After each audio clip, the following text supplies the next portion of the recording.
যে Kim Jong উনকে দেখেন, চিনেন? কিম জং উনকে চিনেন? কোথাকার প্রেসিডেন্ট? তার দেশের মানুষ খাবার খেতে পারে না, আর সে মিসাইল বানায় বসে বসে। আর আমেরিকা পশ্চিমা থেকে ভয় দেখায়, ভয় দেখায় না? দেখেছেন? ওর ওই উত্তর কোরিয়া হামলা চালাতে হলে 100 বার চিন্তা করতে হবে পশ্চিমাদেরকে। হ্যাঁ, কারণ সে 8-10টা মুসলিম কান্ট্রির মতো না যাদের কাছে এরকম কোনো অস্ত্র নাই। কথা বুঝতে পারছেন? ওকে অত সহজে কিন্তু কেউ আক্রমণ করবে না। তারপরেও আবার চায়নার সাথে ওর বন্ধুত্ব আছে, রাশিয়ার সাথে ওর বন্ধুত্ব আছে, ঠিক আছে? এর একটা অ্যালায়েন্স, এটাকে জিও পলিটিক্যাল ভাষায় ওদের অ্যালায়েন্স বলে। তো ওরা শক্তিশালী হলো কিভাবে? শুধুমাত্র ফাইন্যান্স দিয়ে না, এখানে পলিটিক্যাল ভিত্তি শক্ত, অস্ত্র শস্ত্র তাদের আছে। এখন বহির্বিশ্বের শত্রুরা ওদের দিকে চোখ তুলতে পারছে না, এত সহজ না। তো দেখেন আমাদের পিছিয়ে পড়ার এগুলোও কারণ আছে। মুসলিম কান্ট্রিগুলোর দিকে তাকায় দেখেন, কয়টা মুসলিম কান্ট্রি এইসব ক্ষেত্রে স্বয়ংসম্পূর্ণ? কয়টা কান্ট্রি দেখবেন আপনি? হ্যাঁ, বিশ্বকাপ আয়োজন করে বেড়াচ্ছে, বিশ্বকাপ ফুটবল আয়োজন করে বেড়াচ্ছে, পাশে ইয়েমেন সিরিয়ার মানুষ খেয়ে না খেয়ে মরে যায়, দেখার সুযোগ নাই। কি করছে? ওইখানে বেস ক্যাম্প দিয়ে রেখেছে পশ্চিমাদের জন্য, ওখানে বেস ক্যাম্প ঘাঁটি দিয়ে রেখেছে পশ্চিমাদের জন্য। এবং বহু মুসলিম কান্ট্রি যারা মানে আমাদের কাছে এখন আইডল হয়ে বসে আছে, ভিতরে ভিতরে ইহুদি খ্রিস্টানদের সাথে বন্ধুত্ব করে বসে আছে। তারা উঠতে বললে ওঠে, তারা বসতে বললে বসে, ওদের ইশারায় কাজ করে কি না? জিও পলিটিক্যাল ভিত্তি দুর্বল, ইকোনমিক ভিত্তি দুর্বল, ফাইন্যান্স দুর্বল, আর আমরা আধ্যাত্মিকত্ব তো দুর্বলই। তো সব মিলিয়ে এই যে 100 বছরে আমরা পিছিয়ে পড়লাম, এখানে 100টা কারণ খুঁজে বের করা যাবে। প্রায় 1200 থেকে 1250 বছর পর্যন্ত এই পুরো বিশ্বটাকে আলোর পথ দেখিয়েছে মুসলিমরা। কত বছর? প্রায় 1200 বছর। এই তো সেদিন 1912 থেকে 1924-এর মধ্যে প্রথম বিশ্বযুদ্ধ হয়েছে। তখন ওসমানীয় খেলাফতে যারা ছিল এরা মূলত রাশিয়ার পক্ষ নিয়েছে, আর এগেনস্টে ছিল ব্রিটেন এবং তার মিত্র বাহিনীরা। ফলশ্রুতিতে দেখা যায় যে উসমানীয় খেলাফতটা ধ্বংস হয়ে যায়, জেরুজালেম দখলে চলে যায়, এবং বিশ্বের মধ্যে একটা শেল যেটা বাকি ছিল ইসলামিক শাসনতন্ত্রের, সেটা নষ্ট হয়ে যায়। 1924 থেকে শুরু করে এখন এই যে 2000 কত চলছে? 100 বছর হতে চলছে। প্রায় 100 বছর পার হয়ে যাচ্ছে। এই বিশ্বের political section, economic section, finance, military section, আপনার মিডিয়া, প্রযুক্তি, অস্ত্রশস্ত্রের যে মজুদ, সব ক্ষেত্রেই মুসলমানরা বিগত 100 বছরে পিছিয়ে পড়েছে। এটাই সত্য কথা। বিগত 100 বছরে আমরা পিছিয়ে পড়েছি। 1200 বছরের হিস্ট্রি একটু পড়ে দেখবেন, নবী সাল্লাল্লাহু আলাইহি ওয়াসাল্লামের জীবনীটা একটু পড়ে দেখবেন, সাহাবীদের জীবনীগুলো পড়ে দেখবেন। তারপরে যে 1200 বছরের কথা আমি বলছি, ইতিহাসগুলো একটু পড়ে দেখবেন। দেখবেন আমরা কোন জাতি ছিলাম, বিগত 100 বছরে আমরা কোন জাতি হয়েছি। এখনকার প্রজন্মকে আমাদের শেকড় চেনাতে হবে কি হবে না?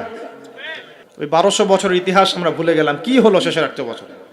আমি আপনাদেরকে ফাইন্ড আউট করছি। দেখুন, লাস্ট 100 বছরে আমাদের মুসলিম উম্মার প্রথম যে সমস্যাটা হয়েছে এটা হলো আমরা কোরআন এবং সুন্নাহর যে পরিপূর্ণ জ্ঞান অর্জন, এই জ্ঞান অর্জনের পিছনে পর্যাপ্ত মেহনত করছি না। এটা 1 নম্বর পয়েন্ট। আমরা কি সবাই কোরআন পড়তে জানি? হলফ করে বলতে পারবেন প্রত্যেক ব্যক্তি, আপনারা যারা শুনছেন আমার লেকচার, সবাই কোরআন তেলাওয়াত করতে পারেন বিশুদ্ধ করে? তারপরে যদি জিজ্ঞাসা করি আমরা কতজন কোরআনের অন্তত একটা পারা মুখস্থ করেছি, হাত উঁচু করতে পারবেন?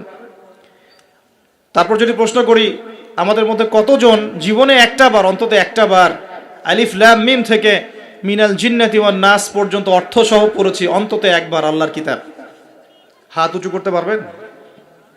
আমাকে উত্তর দেন। তাহলে বিগত 100 বছরের উম্মার অবস্থা এমন হবে না কেন?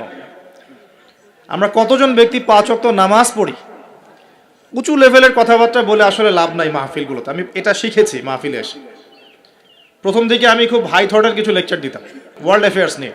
পরে দেখলাম যে আসলে আমরা এমন একটা জায়গায় আছি, এখানে আমাকে প্রশাসনের অনেক ভাই অনেক হেল্প করেছে, অনেক রাজনৈতিক নেতৃবৃন্দ আমাকে অনেক হেল্প করেছে, সমাজ নেতা আমাকে অনেক হেল্প করেছে, আমাদের আলেম ওলামাদের মধ্যে অনেকেই, হকপন্থী অনেক ওলামায়ে কেরাম আমাকে কাছে ডেকে নিয়ে অনেক হেল্প করেছে। বুঝিয়েছে যে কথাগুলো মানুষ বুঝতে পারবে না সেগুলো পাবলিকলি বলার কোনো মানে হয় না। পরে আমিও ফিল করলাম যে আসলেই তাই। যেখানে আমি আলোচনা করছি ওইখানকার মানুষ নামাজ পড়ছে না, আমি সেখানে গিয়ে কিভাবে ইকোনমিক বিষয়গুলো বোঝাবো? আমি এমন একটা জায়গায় লেকচার দিচ্ছি যেখানকার মানুষ কোরআন তেলাওয়াত করতে জানছে না, আমি কিভাবে কোরআনের হুকুম আহকামগুলো প্রতিষ্ঠানের কথা বলবো? আমরা এমন একটা জায়গায় বসে আছি যে আমরা সবাই নবীর সুন্নত অনুযায়ী দাঁড়িয়েও রাখছি না। এটা তো একটা সুন্নত আমল, জীবনের প্রত্যেক ক্ষেত্রে সুন্নতের কথাই বলছি না, নিজের দেহের কথাই বলছি, সেখানেও আমরা পিছিয়ে পড়ছি। তাহলে আমি উঁচু লেভেলের কথাবার্তা কিভাবেই বলতে পারি? তখন নিজেকে আরো গুটিয়ে নিলাম, নিয়ে আবার প্রাথমিক অবস্থা থেকে আলোচনা করা শুরু করলাম। সলাৎ কেন্দ্রিক, পড়াশোনা কেন্দ্রিক, জাকাত কেন্দ্রিক, সওম কেন্দ্রিক, শিরক, তাওহীদ, আকীদা, ঈমান, সুন্নত এগুলো কেন্দ্রিক। এই মাহফিলের সিজনে আমি এগুলোই বলেছি, এর বাইরে কিছু বলিই নি এখন, কারণ মনে করছি যে এগুলো বলার মতো পরিবেশ নাই। আমাদের সবার আগে দরকার জ্ঞানের বিপ্লব। সর্বপ্রথম যেটা প্রয়োজন এই উম্মার, সেটা হলো জ্ঞানের বিপ্লব। প্রত্যেক ব্যক্তিকে আল কোরআন তেলাওয়াত করা শিখতে হবে আগে। ওয়াদা করেন, রাজি আছেন কিনা? প্রত্যেক ব্যক্তিকে আল কোরআনুল কারীম বিশুদ্ধ করে তেলাওয়াত করা শিখতে হবে আগে, ইনশাআল্লাহ। ইনশাআল্লাহ যদি আমি আগামী বছর আসি, আমি 5টা কাজ আপনাদেরকে দিয়ে যাচ্ছি। আগামী বছর এসে আমি 5টা কাজ আগে নিব, তারপর আলোচনা হবে। 1 নাম্বার, সবাইকে বিশুদ্ধ কোরআন তেলাওয়াত করা শিখতে হবে, 1 নাম্বার। 2 নাম্বার, অন্তত একবার আলিফ লাম মিম থেকে মিনাল জিন্নাতি ওয়ান নাস পর্যন্ত এই 30 পারা কোরআন অর্থ সহ অন্তত একটা বার পড়ে দেখতে হবে 1 বছরে। পারবেন? আমি হিসেব করে দেখেছি, যদি প্রত্যেক দিন আপনি 20টা করে আয়াত তেলাওয়াত করতে পারেন এবং 20টা আয়াতের অর্থ পড়তে পারেন, আপনি 1 বছরে আল কোরআন শুরু থেকে শেষ পর্যন্ত অর্থ সহ পড়তে পারবেন ইনশাআল্লাহ। দৈনিক 20টা আয়াত পড়া খুব কঠিন। প্রত্যেক ফরজ নামাজের পরে যদি 4টা করে আয়াত পড়েন, তাও 16টা আয়াত হয়, 20টা আয়াত হয়, সরি। 5 ওয়াক্ত ফরজ সালাতের পরে যদি আমরা 4টা করে আয়াত তেলাওয়াত করি, যে কোনো 4টা আয়াত একদম শুরু থেকে নিয়ে 4টা করে আয়াত পড়ি এবং অর্থগুলো পড়ি, 5 ওয়াক্ত নামাজ শেষে আমরা 20টা আয়াত তেলাওয়াত করে ফেলব। খুব কঠিন। 2 নাম্বার কাজ। 3 নাম্বার হচ্ছে আমাদের প্রিয় নবী মুহাম্মদুর রাসূলুল্লাহ সাল্লাল্লাহু আলাইহি ওয়াসাল্লামের জীবনী গ্রন্থ অন্তত একটা বার 1 বছরে পড়ে দেখতে হবে। পারা যাবে ইনশাআল্লাহ? একটা বইয়ের নাম বলে দেব, আর রাহিকুল মাখতুম। কি নাম? আর রাহিকুল মাখতুম। যদি বই কিনতে না পারেন, সামর্থ্য না থাকে, আমাকে বলেন, কিনে দেব ইনশাআল্লাহ। প্রয়োজনে আমরাই কিনে দেব, তাও পড়েন। আর রাহিকুল মাখতুম এই বইটা হচ্ছে 1182টা বইয়ের মধ্যে প্রথম পুরস্কার প্রাপ্ত বই। লেখক হচ্ছেন আল্লামা সফিউর রহমান মোবারকপুরী রাহিমাহুল্লাহ। অন্তত এই বইটা পড়তে পারবো না? নবীর জীবনী জানার কোনো প্রয়োজন নাই ভাই। শোনেন, আমি যদি এখনই জিজ্ঞাসা করি আপনাদেরকে, বাংলাদেশ ন্যাশনাল ক্রিকেট টিমের টেস্ট অধিনায়কের নাম কি বলেন? মাশাআল্লাহ। বলেন টি-20 ক্যাপ্টেনের নাম কি? তাই টি-20 ক্যাপ্টেন কে?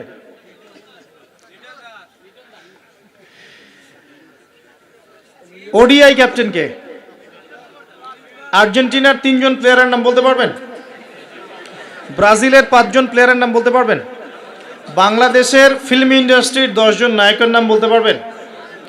বলিউডের 10 জন মহিলার নাম বলতে পারবেন? মহিলা বললাম কারণ বাইরে এদেরকে দেখলে মেয়ে মনে হয়, কিন্তু ভিতরে এরা মহিলা। আপনার কাছে মনে হয় যে মেয়ে, আসলে কিন্তু এরা মহিলা। উপরে যেটা আছে এটা মেকআপ, ঠিক আছে? একটা জোক আছে যে বিয়ের সময় মেয়ে এমন মেকআপ করেছে যে বাসর রাত্রে জামাই আর মেয়েকে চিনতে পারছে না, কারণ সে মুখ ধুয়ে আসছে।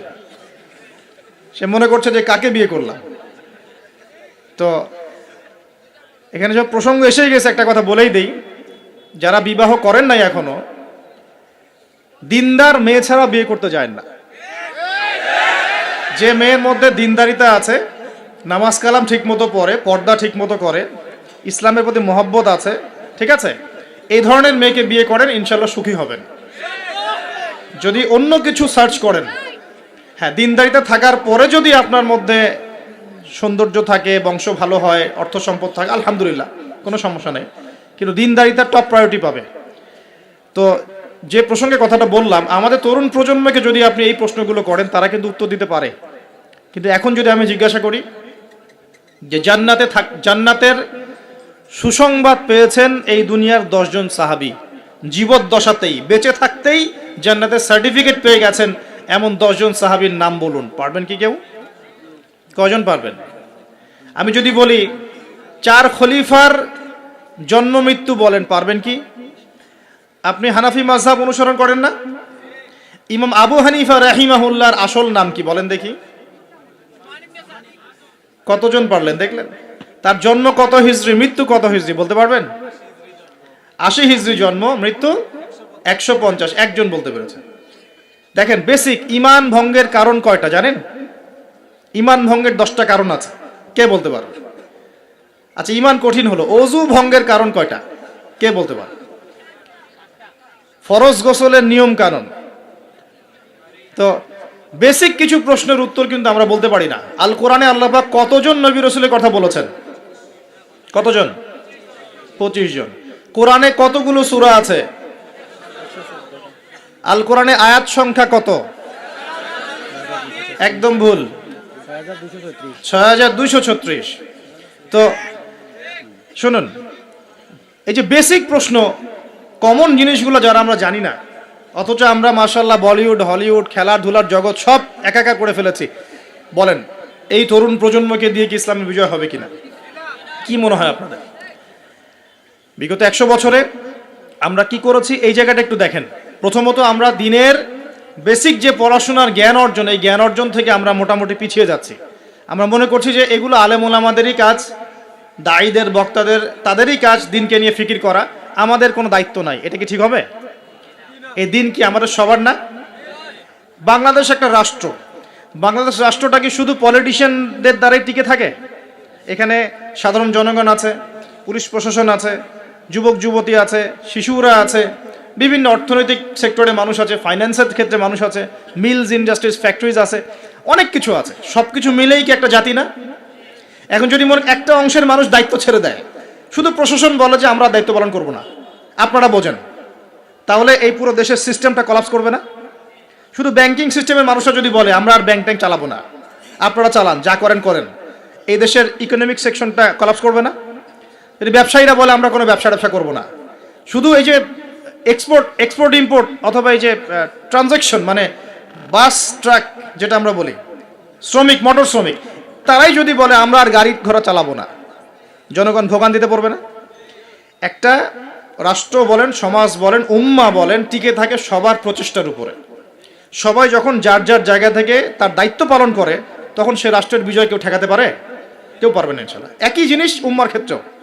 আমরা যদি মনে করি যে আমরা এটা আলেম ওলামাদেরই কাজ, হ্যাঁ, হাফেজে কোরআন তারাই কোরআন চর্চা করবে, যিনি মুফতি মুহাদ্দিস তারাই ইসলাম নিয়ে পড়ে থাকবে, আমরা কিছু জানি না, তাহলে সমস্যা।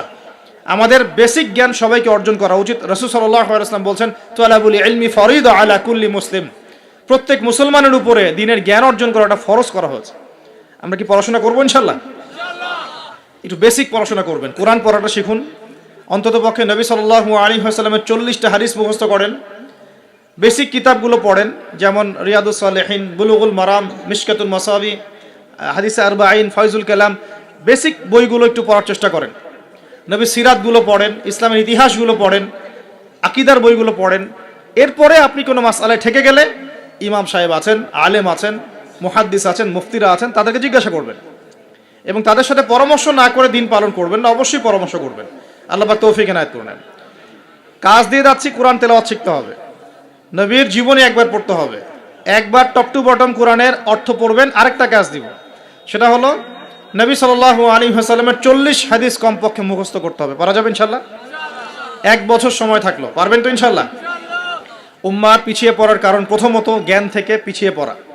শুধু এই জ্ঞান নয়, আমরা কিন্তু অনেক ক্ষেত্রে বিশ্বে যে জ্ঞানগুলো মানে প্রয়োজন হচ্ছে, যেমন আইসিটি, আপনার medical science, engineering, philosophy, economics, geopolitics, যে বিশ্বকে ডিল করতে যে জ্ঞানগুলো দরকার, এই জ্ঞানগুলো অর্জনের ক্ষেত্রেও কিন্তু আমরা অনেকে পিছিয়ে পড়ছি না? পড়ছি কি না? একজন ইমাম সাহেব কেন জানবেন না যে ওয়ার্ল্ডে কি হচ্ছে? কেন জানবেন না? জানা উচিত কি না? একজন মুফতি সাহেব কেন বুঝবেন না যে বিশ্বের অর্থনীতি কিভাবে চলছে? কেন বুঝবেন না? বুঝতে হবে কি না? না হলে বিশ্বকে আমি ডিল করব কিভাবে?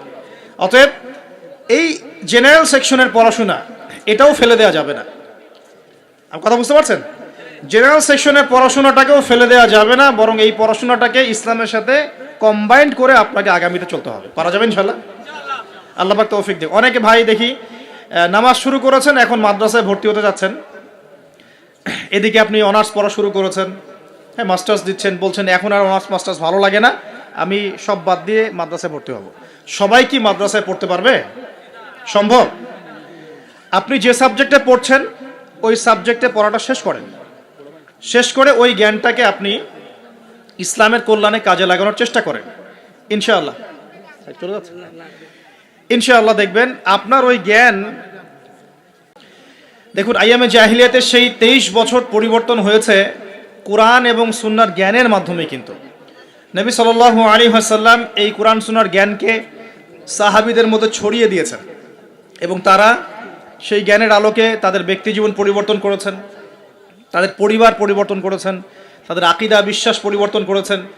দুনিয়ার যে বস্তুবাদিতা, এখান থেকে পরকালের চেতনা জাগ্রত হয়েছে। আল্লাহ পাকের আদেশের সামনে আত্মসমর্পণের চেতনা নিয়েছেন। এক পর্যায়ে তারা কিন্তু দিনের জন্য সংগ্রাম করেছেন, কষ্ট স্বীকার করেছেন। প্রয়োজনে তারা কিন্তু মক্কা থেকে হিজরত করে মদিনাতেও চলে গেছেন। মানে তারা সব কিছুই করেছেন, কিন্তু শুরুটা হয়েছিল কি দিয়ে? জ্ঞানের চর্চার মধ্য দিয়ে। তাহলে আমাদের প্রথম কি দরকার ভাই? কোরআন এবং হাদিসে কেন্দ্রিক জ্ঞানের চর্চা। আল্লাহ পাক সবাইকে করার তৌফিক এনায়েত করুন, আমিন। আর এই জ্ঞান চর্চাটার কথা বলি, একা একা হবে না, ওস্তাদ লাগবে কি না? টিচার লাগবে, ওস্তাদ লাগবে। যে যে সেক্টরে জ্ঞান অর্জন করছেন সেখানকার ওস্তাদদের সাথে সুসম্পর্ক রেখে বরেণ্য উলামায়ে কেরামদের সাথে সহবতে থেকে আপনি জ্ঞানের চর্চা করেন, ইনশাআল্লাহ তাআলা আল্লাহ পাক আপনার জ্ঞানে বরকত দান করুন, আমি দোয়া করি। দ্বিতীয় যে বিষয়টা আমরা পিছিয়ে পড়েছি বিগত 100 বছরে, সেটা হলো আমরা জানি অনেক কিছুই, জানা অনুযায়ী আমল সবাই করি না। এটা হচ্ছে দ্বিতীয় রিজন। আমরা অনেক সময় অনেক বড় বড় কথা বলি, কিন্তু কথা অনুযায়ী কাজ নাই। অনেক কিছু জানি ঠিকই, কিন্তু আমল করতে পারি না। আমরা একটা সূত্র ফলো করলেই জানা অনুযায়ী আমল করতে পারবো ইনশাআল্লাহ। আমি কি সূত্রটা বলে দিব? সূত্রটা হচ্ছে, একজন ব্যক্তিত্ব আছে আমাদের সামনে, সেই ব্যক্তিত্বকে হুবাহু কপি পেস্ট করতে হবে। কাট পেস্ট আছে না, কপি পেস্ট, এরকম কপি পেস্ট করতে হবে একজন ব্যক্তিত্বকে। তার নাম মুহাম্মদুর রাসূলুল্লাহ সাল্লাল্লাহু আলাইহি ওয়াসাল্লাম। আজকে রাত্রে লেকচার শুনলেন, বাসায় গিয়ে ঘুমাবেন, এমনি এমনি ঘুমাবেন না। ঘুমানোর আগে বিসমিল্লাহ বলে লাইটটা অফ করবেন, বিছানাটা বিসমিল্লাহ বলে ঝাড়বেন, ঠিক আছে? ওয়াশরুম থেকে পারলে ওযু করে আসবেন। মশারি দিচ্ছেন, লাইটস অফ করছেন, পাত্র যেগুলো আছে সেগুলো একটু ঢেকে রাখবেন বিসমিল্লাহ বলে, দরজা লাগাবেন বিসমিল্লাহ বলে। এরপর 3 বার পড়বেন সূরা ইখলাস একবার, সূরা ফালাক একবার, সূরা নাস একবার, পরে হাত একত্রিত করে ফু দিয়ে গা মাসাহ করবেন। এই কাজটা 3 বার করবেন। একবার আয়াতুল কুরসি পড়বেন, সূরা বাকারার 255 নম্বর আয়াত, আল্লাহু লা ইলাহা ইল্লা হুয়াল হাইয়ুল কাইয়ুম, এটা শেষ পর্যন্ত। এরপর সূরা বাকারার শেষের 3টা আয়াত পড়বেন, লিল্লাহি মা ফিস সামাওয়াতি, এখান থেকে ফানসুরনা আলাল কওমিল কাফিরিন পর্যন্ত। তারপর ডান কাতে পাশ ফিরবেন, বলবেন আল্লাহুম্মা বিইসমিকা আমুতু ওয়া আহইয়া। হাত নিবেন, হাতে গুনতে থাকবেন সুবহানাল্লাহ সুবহানাল্লাহ সুবহানাল্লাহ 33 বার, আলহামদুলিল্লাহ আলহামদুলিল্লাহ আলহামদুলিল্লাহ 33 বার, আল্লাহু আকবার আল্লাহু আকবার আল্লাহু আকবার 34 বার। ঘুমিয়ে যাবেন। এখন যদি আপনি 6 ঘন্টা ঘুমান, আপনি নবী সাল্লাল্লাহু আলাইহি ওয়াসাল্লামের সুন্নত অনুযায়ী ঘুমিয়েছেন, প্রত্যেক ঘন্টা ঘুমানোর জন্য আল্লাহ আপনাকে নেকি দিবে ইনশাআল্লাহ। এমনি ঘুমালে নেকি হতো না, রেস্ট নেওয়া হতো। আমি একজন ব্যক্তিত্বের কথা বলছি, যার প্রতিটা কাজ অনুসরণ করলে ইনশাআল্লাহ জানা অনুযায়ী আমলটা হয়ে যাবে, আল্লাহর কাছে আমরা মাকবুল হব ইনশাআল্লাহ। পারা যাবে ইনশাআল্লাহ। ঘুম থেকে উঠলেন, এমনি এমনি উঠে চলে যাবেন না। উঠেন, বসেন, বসে ঘুমের ভাব দূর করেন, দূর করে বলবেন আলহামদুলিল্লাহিল্লাযী আহইয়ানা বা'দা মা আমাতানা ওয়া ইলাইহিন নুশুর। এবার বাথরুমে যান। বাথরুমে গিয়েই বাথরুমে ঢুকে গান গাওয়া শুরু করবেন না। বাথরুমে ঢুকেই বাম পা দিয়ে ঢুকবেন, ঢোকার সময় বলবেন বিসমিল্লাহ, আল্লাহুম্মা ইন্নী আউযু বিকা মিনাল খুবসি ওয়াল খাবাইস। বাথরুমে কিন্তু জিন শয়তান থাকে। বাথরুমে কি থাকে? বিজ্ঞান এটা প্রমাণ করতে পারে নাই, এগুলো নাসা বিশ্বাস করবে না, কিন্তু আল্লাহর রাসূল যেহেতু বলেছেন আমরা বিশ্বাস করব। বিজ্ঞান কি সব আবিষ্কার করতে পেরেছে? বিজ্ঞান কি সব আবিষ্কার করতে পেরেছে? বিজ্ঞানের আবিষ্কার কত পার্সেন্ট? এই মহাবিশ্বের 1%ও না, মহাবিশ্বের 1%ও না। আমাদের দেহের মধ্যেই যে রুহটা আছে, এই রুহটার কি কোনো ব্যাখ্যা করতে পারা গেছে? রুহটা কেমন, কঠিন না তরল না বায়বীয়, ব্যাখ্যা করা গেছে? ইয়াসআলুনাকা আনির রূহ কুলির রূহু মিন আমরি রাব্বি ওয়া মা উতীতুম মিনাল ইলমি ইল্লা কলিলা। আল্লাহ পাক বলছেন, হে নবী, তারা তোমাকে রূহ সম্পর্কে জিজ্ঞাসা করে, আত্মা সম্পর্কে জিজ্ঞাসা করে, তুমি বলে দাও এটা তোমার রবের আদেশ মাত্র। রবের আদেশে এসেছে, আদেশেই চলে যাবে। আর এ বিষয়ে তোমাদেরকে বেশি জ্ঞান দেয়া হয় নাই। তাহলে এই জ্ঞান কি দেয়া হয়েছে আমাদেরকে? জ্ঞান দেয়া হয়নি। আর জ্ঞান কি আমরা নিজেরাই প্রডিউস করি না আল্লাহ পাক জ্ঞান দেন? কোনটা? আল্লাহ পাক কি বলছেন? আল্লামাল ইনসানা মা লাম ইয়ালাম। মানুষকে আল্লাহ পাক সেই জ্ঞান শিক্ষা দিয়েছেন যা মানুষ জানতো না। তার মানে সৃষ্টিগতভাবে আমরা জ্ঞানী ছিলাম না। আদম আলাইহিস সালামকে সৃষ্টি করে আল্লাহ পাক কি করছেন? ওয়া আল্লামা আদামাল আসমা কুল্লাহা। আমি আদমকে সৃষ্টি করে তাকে সমস্ত নাম শিক্ষা দিয়েছি, আল্লাহ পাক বলছেন।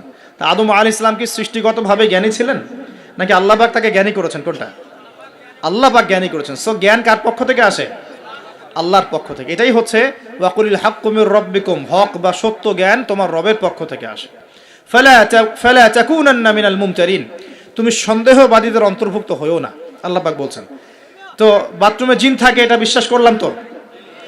এবার দোয়াটা পড়লেন, এবার আপনি ইস্তেঞ্জা সারলেন, তারপরে বের হওয়ার সময় বলছেন গুফরানাকা। কি বলছেন? গুফরান। আরেকটা দোয়া আছে, আলহামদুলিল্লাহিল্লাযী আযহাবা আনিল আযান ওয়া আফানি গুফরানাকা। ওযু করবেন, অজুর আগে বলবেন বিসমিল্লাহ। অজু করার সময় খুব বেশি পানি অপচয় করবেন না, কারণ অপচয়ে সবচেয়ে পটু জাতি এখন মুসলিমরা। অপচয়ে সবচেয়ে পটু জাতি মুসলিমরা। রাষ্ট্রীয় সম্পদ অপচয় করে, গ্যাস অপচয় করে, তেল অপচয় করে, পানি অপচয় করে, সময় অপচয় করে, সবই অপচয় করে। নিজের হায়াতও অপচয় করে। এই তরুণ যুব সমাজ নিজের হায়াত অপচয় করে। অপচয় করে না? অনলাইন কত হায়াত খেয়ে ফেলছে আমাদের। আর ওখানে গেলে আপনি কতটুকু ভালো পাবেন? ভালো যতটুকু পাবেন তার চেয়ে বেশি খারাপ পাবেন। ভালো যতটুকু পাবেন তার চেয়ে বেশি খারাপ পাবেন। হয়তো বলতে পারেন, ভাই আপনাদের লেকচার শুনছি অনলাইনে। শুনছেন ঠিক আছে, কিন্তু লেকচার শোনার মাঝখানে অ্যাড চলে আসে না? লেকচার শুনলেন, ভালো কথা, আলহামদুলিল্লাহ। একটু পর দেখবেন একটা নগ্ন মেয়ের ভিডিও চলে আসতেছে, একটা গান চলে আসতেছে। আর এগুলো সব অ্যালগোরিদম। অ্যালগোরিদম কিন্তু মুসলিমরা আবিষ্কার করেছিল। এখন সেই অ্যালগোরিদম নিয়ে পশ্চিমারা কি করেছে? অ্যালগোরিদম দিয়ে আপনার ব্রেনটাকে সেট করা হয়েছে। মানে আপনি যেই ভিডিওটা একটু বেশি সময় দেখবেন, ঠিক আছে, বা যে বিষয়ে একটু কথাবার্তা বলবেন, দেখবেন সেটা ওরা ক্যাচ করবে। ক্যাচ করে আপনি যখন পরে এই ফেসবুকে ঢুকবেন, দেখবেন সেই ভিডিও আপনার সামনে, ওই সিমিলার ভিডিওস আপনার সামনে আসতেই আছে, আসতেই আছে, আসতেই আছে। ওরা কিন্তু অ্যালগোরিদম দিয়ে আপনাকে ট্রেস করেছে। মানে আপনি ফেসবুক চালাচ্ছেন না, ফেসবুক আপনাকে চালাচ্ছে এখন। কথা বুঝতে পারছেন? আচ্ছা, আসুন সামনে যাই। এবার ওযু করলেন, প্রথমে বিসমিল্লাহ বললেন, শেষে বলবেন কি? আশহাদু আল্লা ইলাহা ইল্লাল্লাহ ওয়াহদাহু লা শারীকা লাহু ওয়া আশহাদু আন্না মুহাম্মাদান আবদুহু ওয়া রাসূলুহু। তার আগে মেসওয়াক করে নেবেন। কি করবেন? মেসওয়াক মানে ব্রাশ, ঠিক আছে, কোনো সমস্যা নেই। ব্রাশ করছেন, ওকে, আদায় হয়ে গেছে ইনশাআল্লাহ। মুখ পরিষ্কার করা, দুর্গন্ধ দূর করা। এই যে ওযু করলেন সুন্দর করে নবী সাল্লাল্লাহু আলাইহি ওয়াসাল্লামের মতো, আল্লাহর নবী বলছেন যে ওই ব্যক্তির জন্য জান্নাতের 8টা দরজা খুলে যাবে ইনশাআল্লাহ। জান্নাতের 8টা দরজা ওই ব্যক্তির জন্য খুলে যাবে ইনশাআল্লাহ তাআলা। এবার আপনি কাপড় পরছেন, এমনি এমনি পড়লে নাকি নাই। পড়ার সময় ডান দিক থেকে পড়ছেন এবং বলছেন আলহামদুলিল্লাহিল্লাযী কাসানি হাযা ওয়া রাযাকানিহি মিন গায়রি হাওলিন মিন্নি ওয়ালা কুওয়া। আপনি কাপড় পরলেও নাকি পাচ্ছেন আলহামদুলিল্লাহ।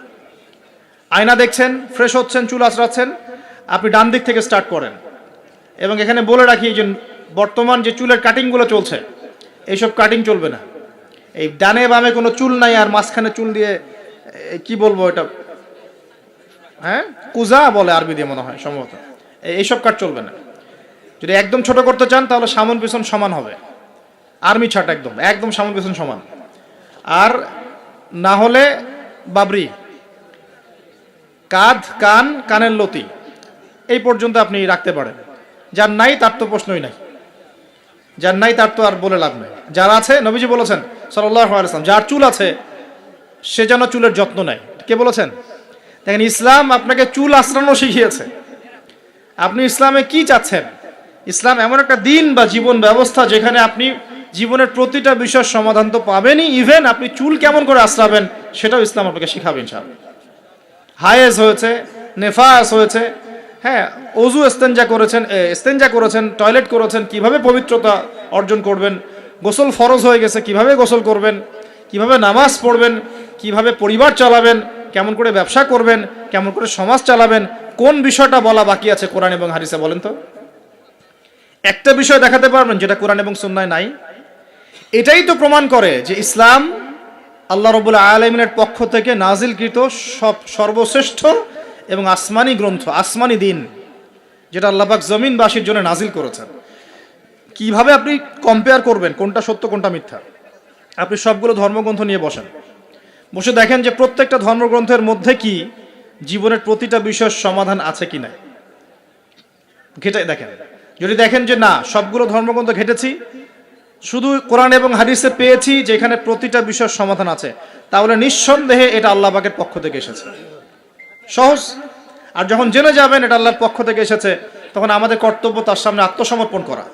আল্লাহ পাক আমাদের সবাইকে পরিপূর্ণ মুসলমান হওয়ার তৌফিক দান করুন।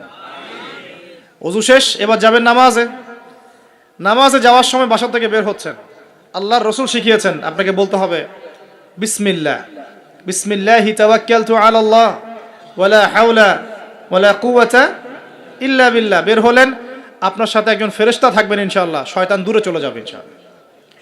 মসজিদে যাচ্ছেন, যাওয়ার সময় চুপচাপ থাকবেন না, দোয়া পড়বেন, জিকির করবেন। একটা দোয়া আছে, এটাও পড়তে পারেন, আল্লাহ নবী পড়তেন।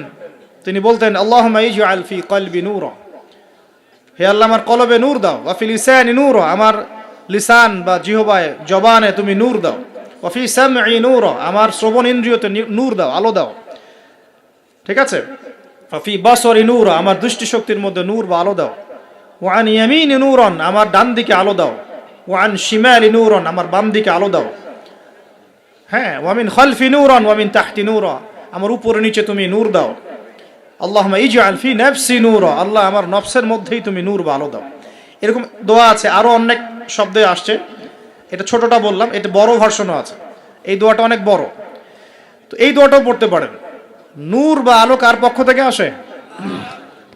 দুনিয়াতে যদি আমরা এই জাহেলি পরিবেশে, অন্ধকারাচ্ছন্ন সমাজে আমরা যদি আলো চাই, আল্লাহর নূর ছাড়া কোনো গতি নাই। আল্লাহ পাক নূর দিলে আপনি আলো পাবেন।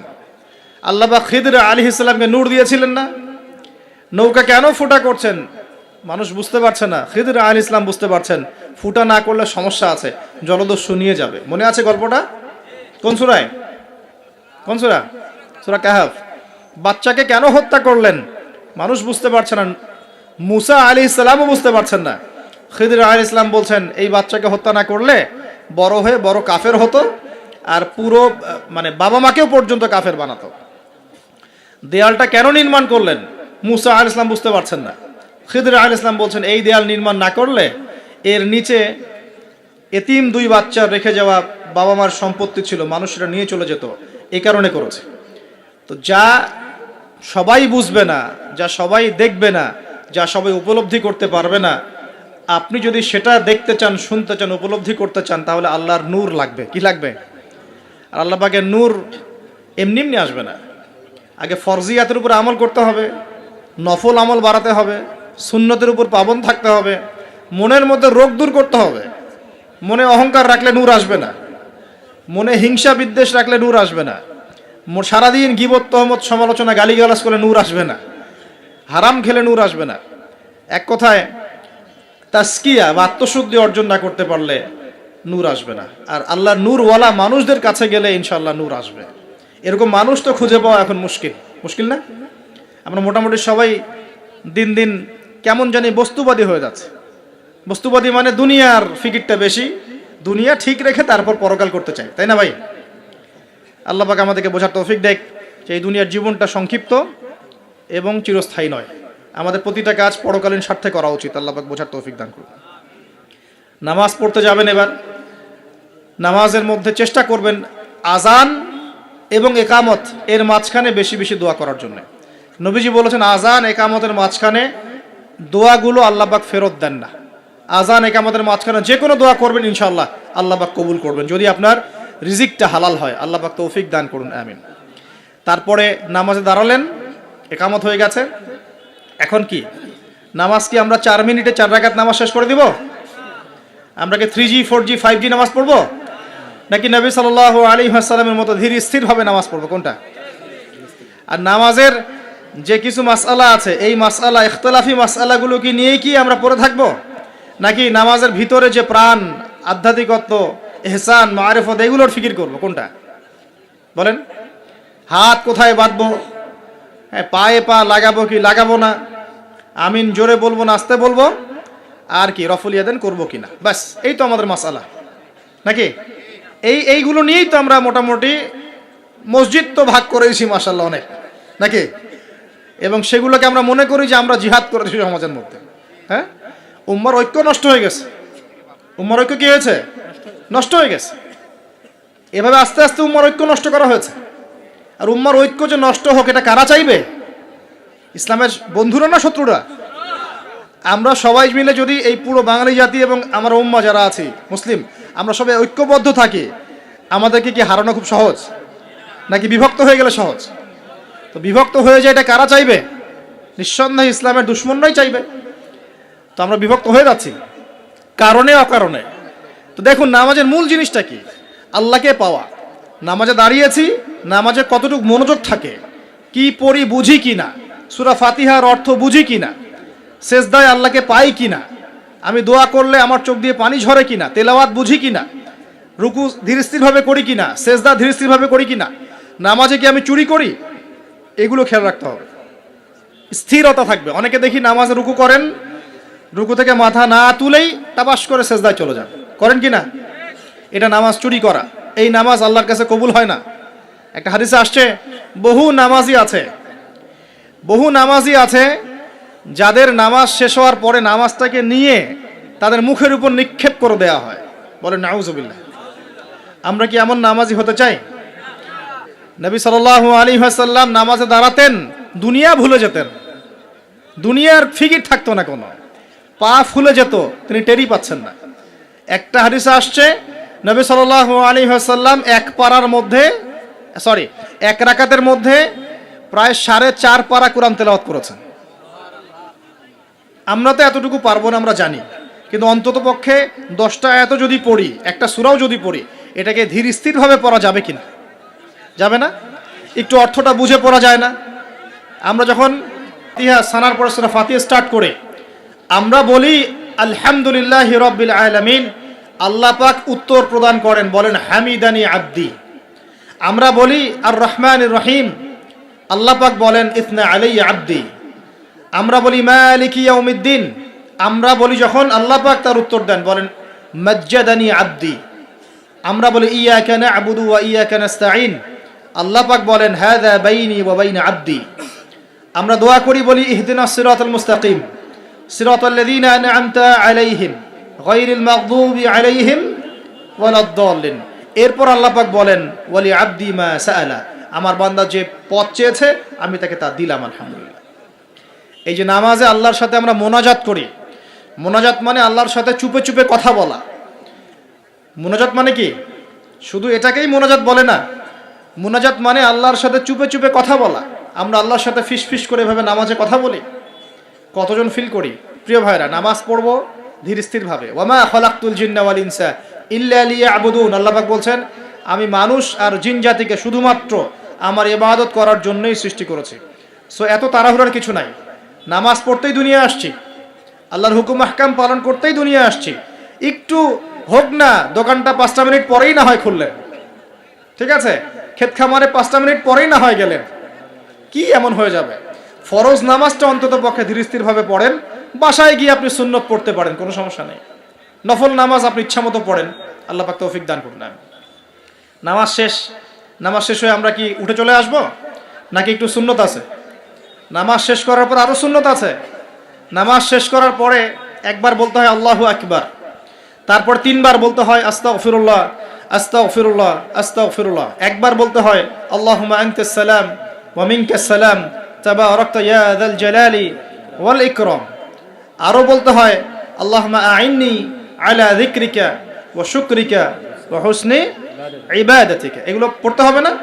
গুরুত্বপূর্ণ সুন্নত। যখন সুন্নতের উপর আমল না করব, তখন তো সারা জীবনের সুন্নত প্রতিষ্ঠা হবে না। তারপরে একবার আয়াতুল কুরসি পড়তে হয়। নবীজি বলেছেন সাল্লাল্লাহু আলাইহি ওয়াসাল্লাম, যে ব্যক্তি প্রত্যেক ফরজ নামাজের পর আয়াতুল কুরসি তেলাওয়াত করে, মৃত্যু ছাড়া জান্নাতে যাওয়ার জন্য কোনো বাধা নাই তার। আলহামদুলিল্লাহ, মরে গেলে জান্নাতে চলে যাবে ইনশাআল্লাহ। এরপরে আরো আছে, আল্লাহুম্মা লা মানি লিমা আ'তাইত ওয়া লা মু'তি লিমা মানা'ত ওয়া লা ইয়ানফা'ু যাল জাদ্দি মিনকাল জাদ। আরো অনেক দোয়া কালাম আছে। 33 বার সুবহানাল্লাহ, 33 বার আলহামদুলিল্লাহ, 33 বার আল্লাহু আকবার, তারপর কালিমা শাহাদা। তারপরে একবার সূরা ফালাক, একবার সূরা নাস, একবার সূরা ইখলাস। এগুলো পড়ে উঠে আসবেন। আমরা কিন্তু এই সুন্নগুলোর চাইতে এখন ওই মোনাজাতকে বেশি গুরুত্ব দিই, তাই না? মোনাজাত করলেন, উঠে চলে গেলেন, তার সুন্নতগুলো আমল করবে কে? মোনাজাত তো অপেক্ষায় বসে আছেন, সালাম ফিরানো হয়ে গেছে, ব্যাস মোনাজাত 1 মিনিট শেষ, আলহামদুলিল্লাহ শেষ করলেন, কিন্তু সুন্নতগুলো আমল করবে কে? সুন্নতটা কি সরে গেল না? আমি তর্ক করতে আসিনি এই বিষয় নিয়ে। করেন বুঝলাম, আপনি করেন, ঠিক আছে করেন, কিন্তু সুন্নত আমলটা করবে কে? এই জিকির আজগার তাসবিহ তাহলিলগুলো কে পড়বে? তাহলে ওগুলো তো পড়তে হবে নাকি? ওগুলো তো পড়তে হবে। তাসবিহ তাহলিল জিকির আজগার শেষ করেন, আল্লাহ পাক তৌফিক এনায়েত করুন, আমিন। এরপরে আসেন, এবার যে নামাজ থেকে বের হয়ে গেলাম, এখন কেউ যাবে চাকরি ক্ষেত্রে, কেউ ব্যবসায়, কেউ পড়াশোনায়, হ্যাঁ, কেউ সমাজে, বিভিন্ন জন বিভিন্ন জায়গায় চলে যাব না নামাজ শেষে? আচ্ছা, এখন ঘুমালাম নবীর মতো, উঠলাম নবীর মতো, দাঁত ব্রাশ করলাম, মাশাআল্লাহ, মেসওয়াক করলাম, ওযু করলাম, ইস্তিনজা করলাম, নামাজে গেলাম, নামাজও পড়লাম, সব কিছু নবীর মতোই করলাম সাল্লাল্লাহু আলাইহি ওয়াসাল্লাম। এখন কি ব্যবসায় গিয়ে মাপে কম দিতে পারবো? বলেন, কথা বলেন। এখন আসল জায়গায় আসেন। নামাজ তো আলহামদুলিল্লাহ পড়লাম, জিকির আজগার করলাম, তাসবিহ তাহলিল করলাম, কোরআনও তেলাওয়াত করলাম, মাশাআল্লাহ, আল্লাহ পাককে বলে আসলাম, আল্লাহ তোমারই ইবাদত করি, তোমার কাছেই সাহায্য চাই, আর কারো কাছে চাই না। এখন কি বের হয়ে আমি যখন চাকরিতে যাব বা ব্যবসায় যাব বা অন্য সেকশনে যাব, এখন কি আমি ব্যবসায় গিয়ে মাপে কম দিতে পারবো কিনা? এখন কি আমি পণ্যে ভেজাল দিতে পারবো কিনা? এখন কি আমি মিথ্যা কসম করে পণ্য বিক্রি করতে পারবো কিনা? এখন চাকরি ক্ষেত্রে গেলে আমি কি ঘুষ নিতে পারবো কিনা? আমি কি সুদ খাইতে পারবো কিনা? আমি কি বাজারে কৃত্রিম সিন্ডিকেট তৈরি করতে পারবো কিনা?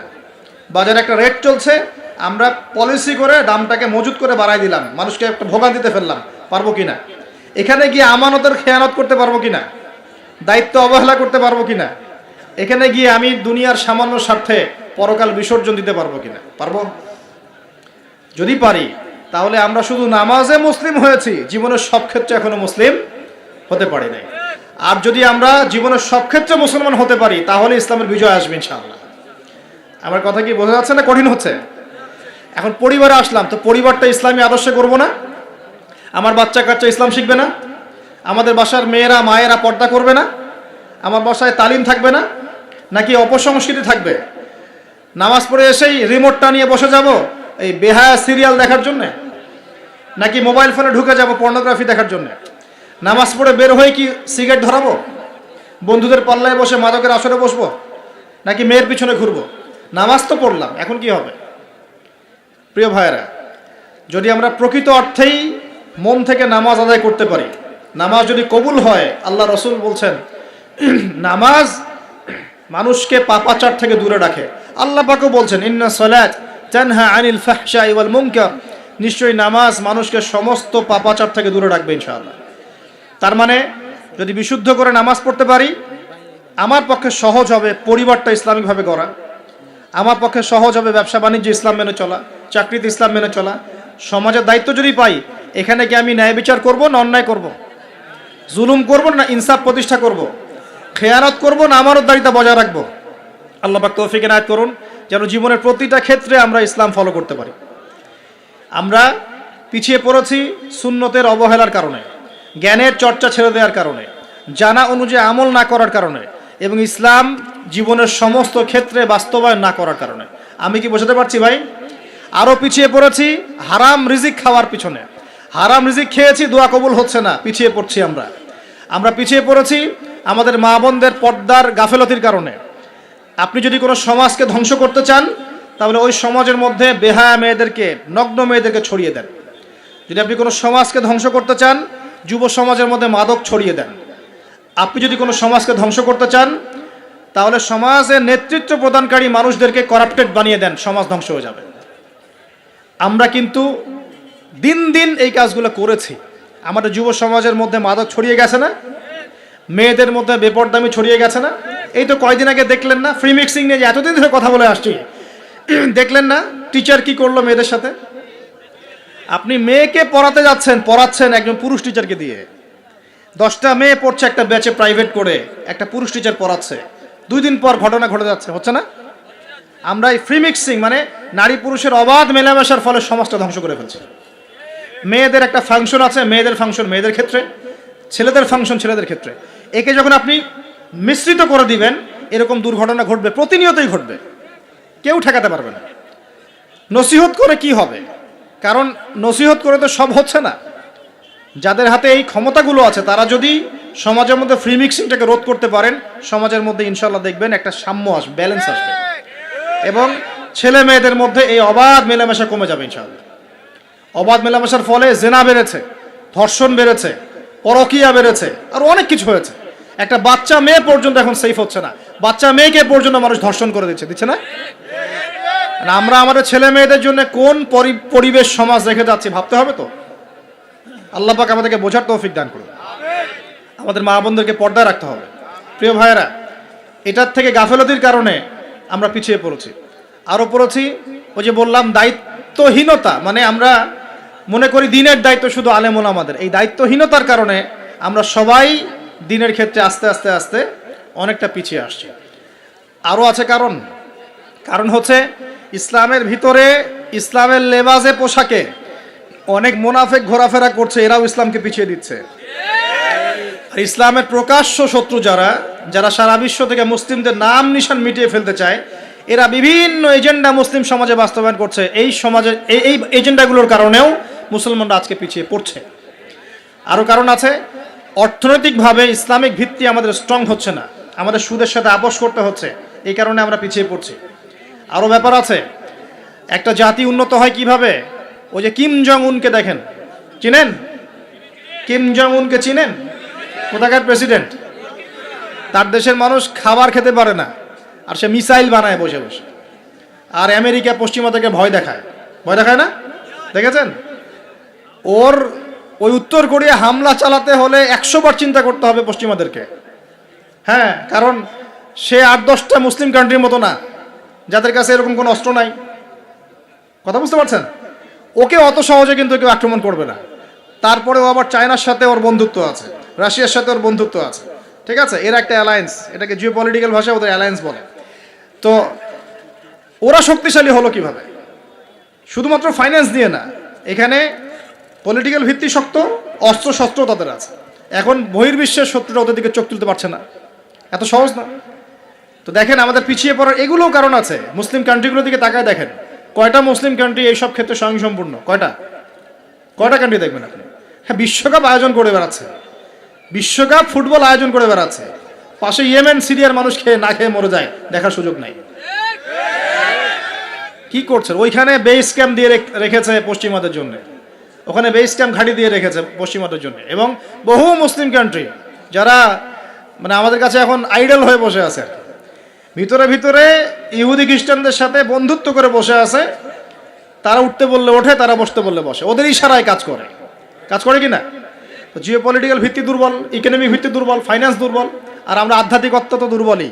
তো সব মিলিয়ে এই যে 100 বছরে আমরা পিছিয়ে পড়লাম, এখানে 100টা কারণ খুঁজে বের করা যাবে, এত কারণ বলার সময় নেই।